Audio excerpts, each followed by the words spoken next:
I mean, that's just basic evolutionary biology. It is true in males, in bonobos, and chimpanzees, and like literally all of the closest animal relatives to Homo sapiens.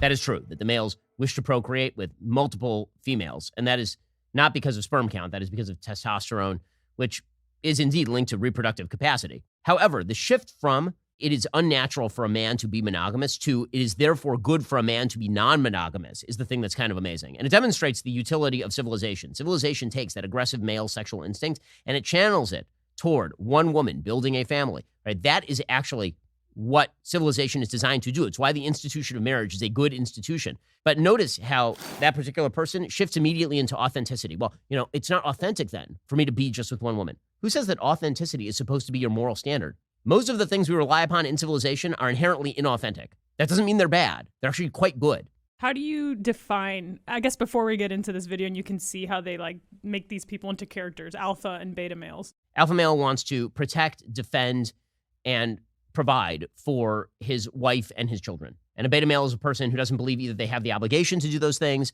or authenticity calls them not to do those things or anything else. So I actually think that it's sort of a beta attitude to say that your authentic desire to do something means that it is a thing you ought to do. Beta!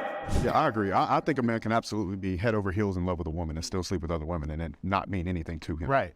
And I think all men have the proclivity to want to sleep with other women. Now, whether they're able to speak to that and actually act on that or not, or if they've been able to, like you said, religiously find a way to work around it. And I think religion has been great for that because if it weren't for religion, we probably would not have society. But I think what's most important to identify is that a man should create choice in his life.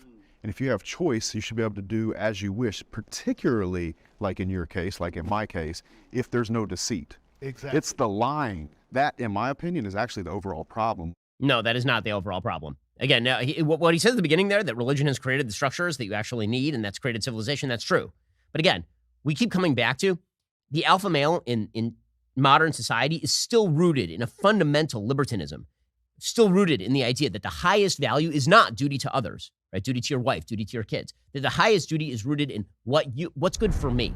What is the thing I want to do? And if she consents, and as long as I'm not lying, it's totally fine. Well, no, actually, you can do horrible things that other people consent to. Consent is not the highest value.